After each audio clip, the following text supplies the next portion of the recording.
la primera pregunta en realidad que nos parece importante, es ¿qué es, digamos, la opinión consultiva de la Corte Interamericana de Derechos Humanos, verdad? Porque a veces las personas no tienen muy claro qué es, digamos, una opinión consultiva y creo que eso es muy importante que la población lo entienda. Claro, la Convención Americana sobre los Derechos Humanos, que se le conoce así, Convención Americana, es una convención la cual los estados pueden consultar los alcances de la misma.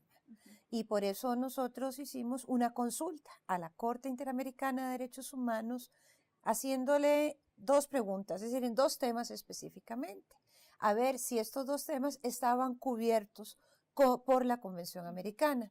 Es importante resaltar que Costa Rica es sede de la Corte Interamericana de Derechos Humanos y que el pacto de la Convención se llama el Pacto de San José porque se firmó aquí en esta capital.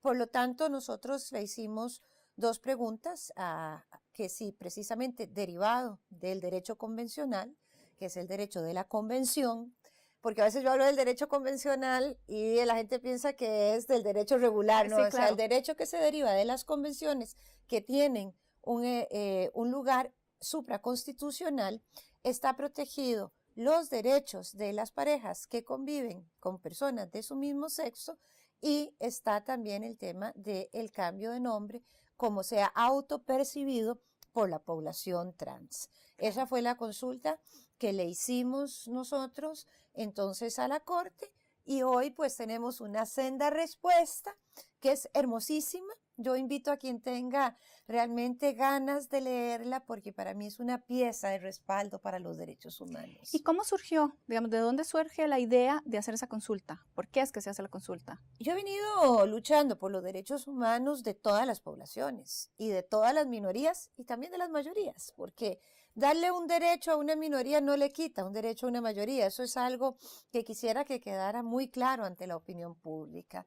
Y pues en este sentido había tenido historias de mucho dolor de personas que se acercaron a mí cuando era diputada o personas que pensaban que como una vicepresidenta comprometida con los derechos humanos podían transmitirme lo que había sido su historia de dolor. Por ejemplo, que parejas con quienes habían convivido años hubiesen tenido que morir solos en un hospital. Sí, Exactamente, esta administración cambió eso desde un reglamento de la Caja Costarricense del Seguro Social, pero también historias de privaciones de derechos patrimoniales que habían sido construidas por la pareja a lo largo de ese esfuerzo que se hace desde muchas veces desde la juventud hasta la edad madura y que alguno de ellos fallecía y que quedaban desprotegidos. Eso, digamos, por el tema de los derechos patrimoniales de las parejas del mismo sexo.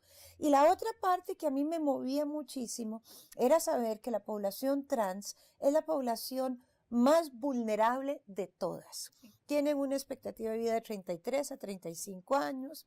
Realmente les queda como parte de sus estrategias de sobrevivencia el trabajo sexual. Son expulsados de sus familias, ya sea porque lo sienten, si ha nacido hombre, lo sienten muy feminizado, y si ha nacido mujer, muy masculinizada, y también quieren tener una transformación con sus cuerpos, lo cual hace que vivan una vida de injusticia, y el hecho de que no se les reconozca su nombre, por ejemplo, hace que si terminan la educación secundaria o educación técnica universitaria, que ya ahí eran muy pocos, porque la verdad es que se dieran títulos con nombres los cuales no se autopercibían ellos mismos y le hiciera muy difícil el transitar con un nombre y una identificación de un género al cual no se sentían bien. Por lo tanto, hay una sugerencia acá de legal de Casa Presidencial de que por qué no hacíamos esta consulta amparados realmente a la convención,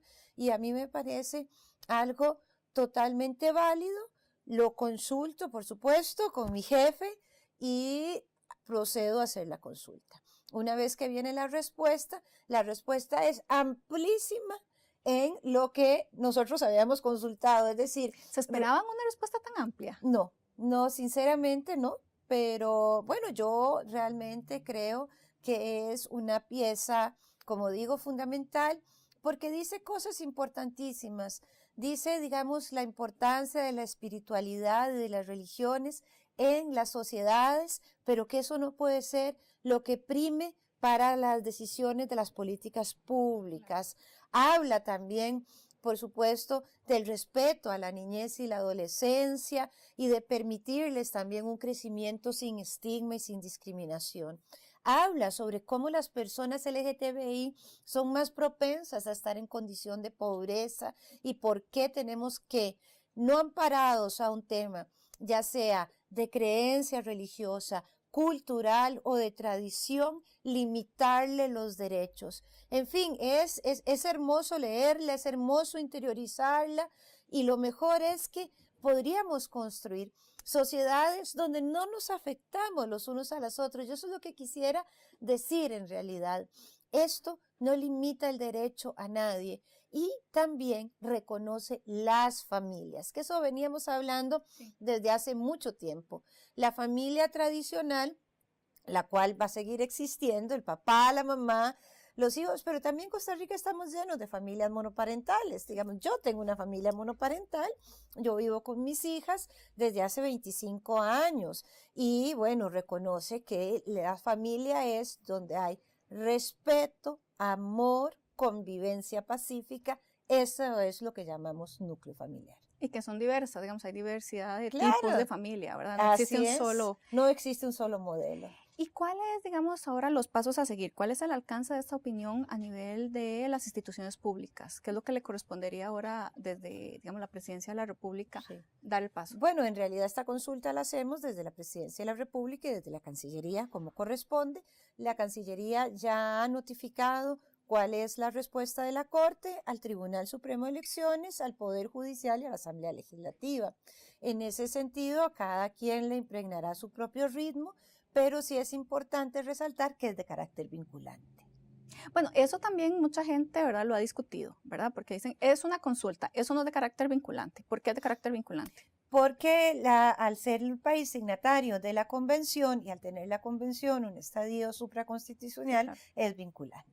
Sí, porque han intentado como un poco plantear que eso va en contra de la soberanía nacional, que es como una imposición de un organismo internacional sobre decisiones que tenían que haber sido tomadas en la Asamblea Legislativa. ¿Qué piensa al respecto? Sí, a ver, los quienes plantean esto plantean un tema muy peligroso para el país, que es salirse del sistema interamericano de derechos humanos.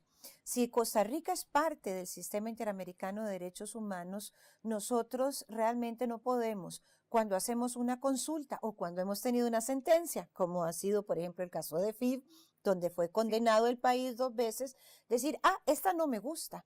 Esta sí y esta no. Esta sí y esta no, pero esta, donde la gente va a la corte, no a las consultas, sino cuando hay una sentencia, cuando se ha terminado realmente la posibilidad de resolver su problema en el ámbito nacional. Eso pasó, por ejemplo, con fecundación in vitro, pero también hay otras personas que han llevado otros temas hasta la corte. Entonces, no podemos, igual que un tribunal de justicia, decir, esto que usted está condenando a mí no me parece, pero cuando condena al vecino sí me parece. En realidad, somos signatarios de una convención que es muy general en materia de derechos humanos y de ahí se van a ir derivando realmente la reafirmación de que debemos de ser iguales en dignidad. Eso es fundamental lo que nos dice la Corte.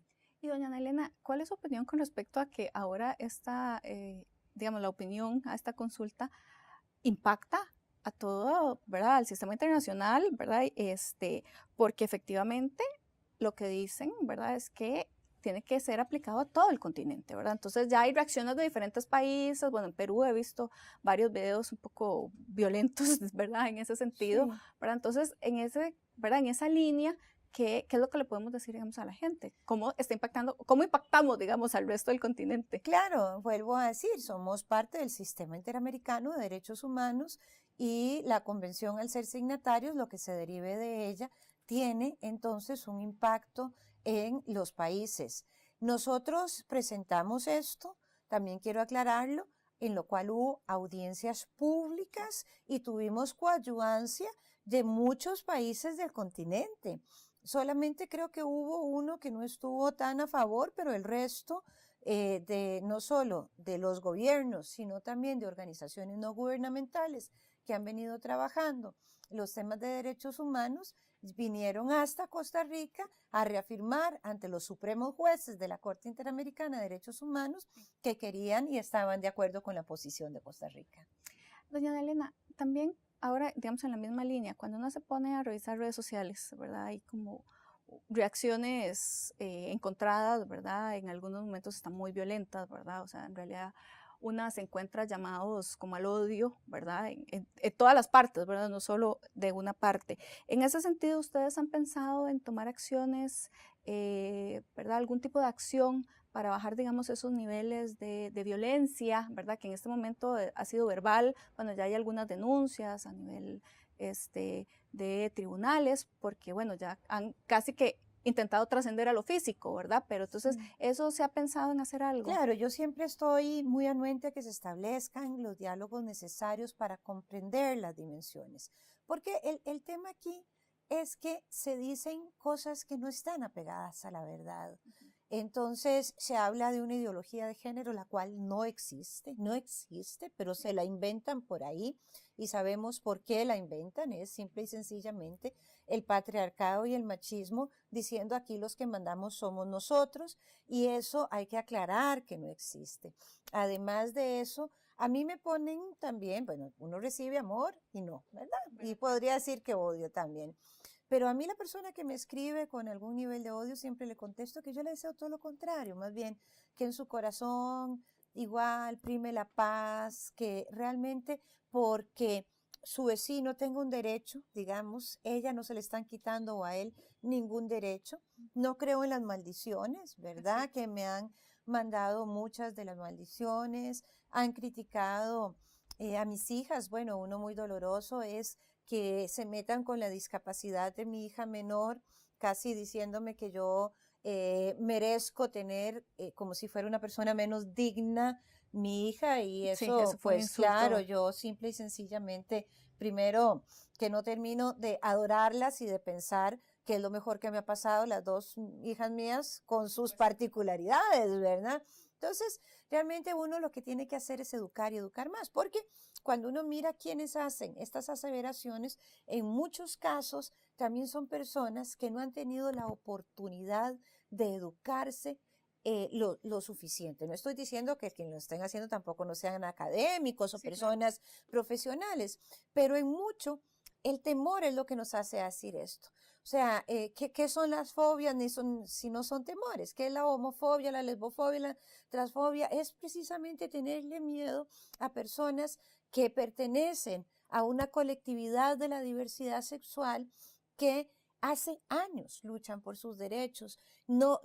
La gente nace así. Es decir, estas personas han nacido con su identidad, han nacido con su orientación. No es que hay una cultura expresa, todo lo contrario. Hemos visto cómo más bien en culturas tan cerradas como pueden ser en otros países del mundo, se criminaliza, Sí, hay sentencia de muerte, sí, pena de muerte. sí, hay pena de muerte también y además de eso, las personas viven eternamente en el miedo de la clandestinidad. Y yo siempre he creído que el amor es un sentimiento que construye, que no es un sentimiento que uno tiene que realmente esconder. Si yo quiero una amiga, me encanta decirle, mira, pucha, cómo te he querido toda mi vida, igual a un amigo, sin que ese sentimiento, digamos, signifique una relación. Simple y sencillamente es un amor que expreso, el amor hacia los hijos, hacia el amor hacia la gente con la que uno trabaja, y si en algún momento establece una relación de pareja, pues tampoco ese amor, mientras sea una relación sana, va a ser destructivo. Y no, porque no te pase por tu historia de vida, tenés que ser indiferente al dolor que ha tenido el colectivo a través Sí. de los siglos. Y por lo tanto, la defensa hay que hacerla con la frente en alto y comprendiendo que cuando uno lleva en la bandera de los derechos humanos, deja la piel en el proceso. Sí, Eso hay, digamos, múltiples historias de la gente que ha defendido el tema de derechos Sí. humanos y ha tenido hasta que asumir con su vida, ¿verdad? Bueno, esperemos que eso no sea algo que suceda en Costa Rica, No, no, yo pero esperaría que claro, no, ni tampoco tengo ningún temor. Pero si uno hace un análisis, no solo, digamos, los derechos humanos de las minorías. O sí, sea, yo tengo, digamos, he sido una feminista y una mujer que me gusta leer la historia de las mujeres. Y si miramos lo que decían en algún momento, cuando las mujeres se nos otorgó el voto femenino, era realmente sí, lleno de odio también muy parecido a hacia lo que la dicen mitad, ahora. sí, hacia la mitad de la población, que éramos las mujeres. O sea, ahí no se podía permitir que votáramos. La abolición de la esclavitud tuvo encontronazos y cosas más sencillas, como por ejemplo fue la educación mixta. Cuando Sí, dejamos de educar a los hombres en unas aulas y a las niñas en otra, también produjo muchos miedos y la sociedad no se ha caído. La sociedad no se ha derrumbado. Cuando empezamos a darle derechos a las personas con discapacidad, yo que he sido una activista por esto, cuando yo llevé a mi hija por primera vez a las aulas hace veintitantos años, el resto de los padres de familia me decían que sus hijos no iban a aprender porque iban a compartir con una chica con discapacidad intelectual. Y no fue así.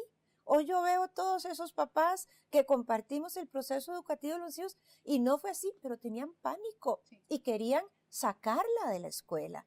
Entonces yo pienso que estos procesos hay que dar mucha información, hay que mantener mucha paz y que no realmente tengamos ni el miedo ni los sentimientos negativos hacia otras personas, porque que dos personas se quieran, la vida personal no tiene que afectarnos en nada. Sí. Y además de las instituciones públicas, ¿piensan informar de alguna otra manera, digamos, en general a la ciudadanía o en realidad eso todavía no se ha pensado? Pues yo he dado entrevistas y Sí, esta es una oportunidad para explicar cuáles son las implicaciones. Hay ONGs que también quieren hacer una divulgación de lo que esto significa.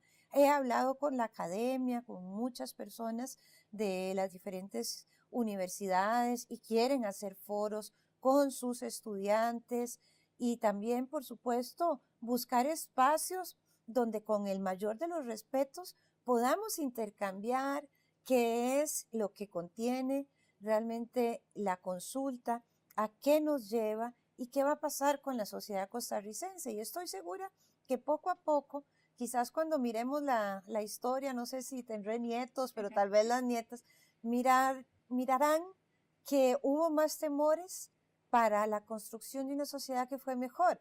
Porque cuando también miramos la historia, por ejemplo, Holanda es uno de los países que tiene uno de los mejores indicadores de desarrollo humano. sí. Y esto pasó hace 25 años. No se deshizo la Esto y familia. muchas otras cosas. Sí, claro, no se deshizo la familia tradicional. Bueno, no nos comparemos con Holanda, digamos, pero vamos viendo con otros países de América Latina que también lo han tenido y la verdad es que las sociedades han continuado caminando, solo que algunas personas más libres, algunas personas más felices y además hay más respeto por todo este gran círculo de diversidad que somos los seres humanos. Sí, claro.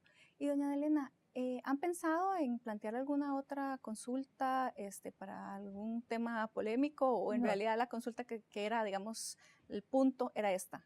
no, no, nosotros ya, digamos, con esta consulta, pues también se terminó nuestro periodo. Mucha gente me escribe deseando que me vaya y mucha otra gente me escribe deseando que nos quedemos, pero esa es la democracia y yo lo asumo como tal, ¿verdad? Y por supuesto que lo único que deseo es que quien venga a ocupar este sillón, ¿verdad? A ocupar esta oficina de la vicepresidencia, sea una persona que tenga un respeto absoluto por la dignidad y la justicia de todos los seres humanos y espero en realidad que sea así, sea mucho más, pero mucho más inteligente que yo, mucho más trabajadora y mucho mejor ser humano, pero yo por lo menos en lo que ha estado en mi capacidad he tratado de hacer un trabajo para cumplirle al presidente Solís con el mandato que él me dio. Y quisiera decir que el mandato más importante que me ha dado a mí el presidente Solís es bajar la pobreza de este país. Y hoy miles de personas viven mucho mejor porque lo hemos hecho de una forma coordinada. Y no quisiéramos seguir viendo que hay grupos pequeños excluidos que están en esta discriminación, estigma y pobreza, por su condición de orientación sexual. Por lo tanto, creo que nuestra política tiene que ser de cobertura universal y sobre todo de amparo a la dignidad de cada uno de los seres humanos, porque eso es lo primero que tenemos que rescatar. No, muchísimas gracias, doña Ana Elena. En realidad esas eran como las preguntas que teníamos para hoy y bueno, ahí pues por supuesto seguiremos en la discusión y si en algún momento pues existe otro espacio para informar, la estaremos llamando.